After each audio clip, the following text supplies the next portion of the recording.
sports fans, Coach Nick here, and welcome to B-Ball Breakdown. Everyone's chattering about Game 3 Bulls versus Heat, and mostly about the refereeing, but before we get into that, I want to talk about Jimmy Butler establishing himself as the best perimeter defender in the league. How he's defending LeBron is nothing short of very impressive. He's taking away drives, forcing misses, and making it very difficult on him, and this guy is someone to watch going forward. Also, Thibodeau's system has really caused a lot of problems, and the Heat on paper shouldn't have any problems with the Bulls team. They're missing 2 starters and arguably the third who is an MVP of the league, and yet they're going down to the wire every game, and this is definitely a series that could go 6-7 games, and really for no other reason than what Coach Thibodeau has done, which is very impressive. Now here's the other issue though. With the way the Bulls have been arguing the refereeing calls and the way they've been belligerent toward the refs, especially in Game 2, it's sort of inviting the bad calls against them. I truly believe that. I think Taj Gibson's getting a raw deal, but probably because of what he did in last game. And Noah is definitely no stranger to complaining very vociferously to the refereeing, and he's not getting a lot of benefit of the call. Now, both sides have a lot of things to argue about as far as what calls are getting called, but it does feel like in Game 3, the Bulls got the rawer of the deal. Let's start with this LeBron ball screen. He gets his elbow up into Butler's head. Butler is leaning on him, has a hand around his waist too. Normally, players are allowed some contact on the screener. It's the most physical play on the perimeter. But for the ref from 50 feet away to step in and call it on Butler is atrocious.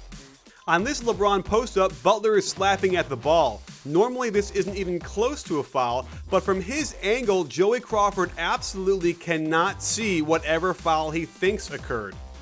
On this pick and roll, Noah is simply cutting down the lane. Derek Fisher made a living taking charges on guys like this, and he is set. I think it's a BS play to try and take a charge there, but it should have been one anyway. This Nate drive and foul caused the first ruckus in the game thanks to Noah's silly extracurricular push on Birdman. But watch the replay. There is almost no contact by Birdman on Nate. In real time, it looks like LeBron gets away with a push-off on Bellinelli, and when Cole shoots it, a phantom call on Teague. However, on the replay, you can see Teague nails him on the elbow. Good call. Check out how physical it was with screens being set in the perimeter. So how is it possible this little bit of contact by Birdman could be called a foul? The next time down, Bellinelli does the same kind of defense on Ray Allen, and Allen pushes off, yet the foul is called on Bellinelli. This is a no call at best. Taj Gibson hasn't gotten many calls this series, so while Battier is reaching in, Birdman makes contact with the body, no call. I think Nazi was simply trying to stop the fast break and get some frustration out for his teammate. I don't think LeBron should have gotten a technical foul for this. The guy grabbed him. And Nazi certainly deserved to get thrown out of the game. A costly move for the Bulls. Birdman got his share of bad calls. The refs are now on edge and whistles started coming out of nowhere. Anderson was just standing straight up. As the Bulls try to rotate, Chris Bosh wants to pin Bellinelli behind him by doing a pseudo box out. There is no way in all that's holy that this is a foul on Bellinelli though. The ref that calls it is 40 feet away. The ref right in front of the play didn't call it because it wasn't a foul. The refs were really on their toes, and while Boozer was stupid for putting his arm up, this would hardly go noticed in most games. On this LeBron Euro step, Bellinelli is in position and LeBron violently swings his elbow through to knock Bellinelli out of the way. LeBron tends to get the benefit of the doubt, but this one seemed to favor Bellinelli. On this Noah drive, it appears he gets hit on the head by Haslam as he releases the ball. Considering how touchy the refs have become, it's a little bit of a head scratcher. Bellinelli hasn't been able to get around Bosh all series, but Bosh rides him out with his forearm on the hip. I point this one out because Joey Crawford has a perfect angle to see this. On this play, LeBron James gets his chicken wings flapping, and while you can argue Bellinelli flops on the contact, there is no way that it's a foul on Bellinelli. LeBron initiates everything. Shane Battier is known for taking charges, so it was strange that he didn't get the benefit of the doubt, even though there was no doubt this is a charge. On this offensive rebound and putback by Bosh, he does get a lot of contact across the arm, no call. A lot of Bulls fans were upset by this call, but I have to say I'm impressed with Cole. He guessed right, got into position, and while Bellinelli tried to sidestep him, Cole was set and squared up to Bellinelli.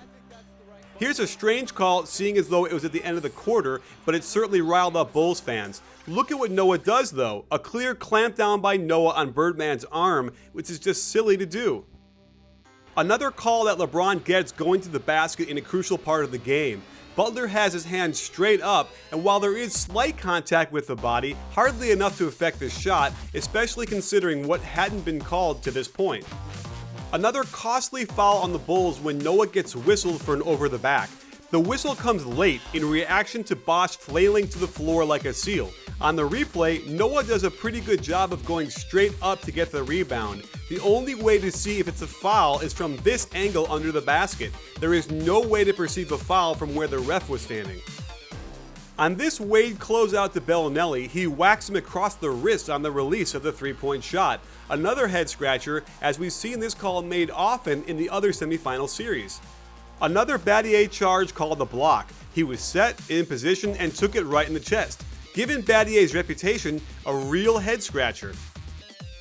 After this Noah dunk, the Bulls apply full court pressure. Cole puts two hands into Noah's chest and pushes him down. Hard to believe this wasn't called. So there you have it, sports fans. It's hard not to root for the underdog in this situation because the Bulls are so short-handed. Luol Deng has gotten this meningitis test, and then it ended up the spinal tap went bad and he can't play, and Heinrich got injured, and Derrick Rose is whatever he's doing. And so it's a real problem the Bulls have. They simply don't have enough upper echelon NBA players to throw against the Heat, yet they are competing, and that's what's exciting about it. So if they can stop yelling at the referees and getting in their face and making that an issue, they might be able to get a few more calls. At home, it was a little surprising they didn't get a few more of those calls. And if they had, it changed the whole game. There's a big complexion change there. So we'll see what can happen, but don't get me wrong, the Heat came through. They hit 8 long twos in the first quarter, which is exactly what the Bulls want to give up. If the Heat are going to hit them, they're going to win. And certainly that 3 by Cole and the 3 by LeBron, which was just ridiculously good, you can't do much if they can hit those shots. Well, thanks for joining us. Stay tuned for lots more. We're going to have to figure out about Mother's Day post-game show. You know how that works. So just stay tuned. Follow us on Twitter, and we'll get the announcement out, and you'll hear first thing from me. And we'll see if we can get that post-game show going tomorrow, or we'll get it going early in the week.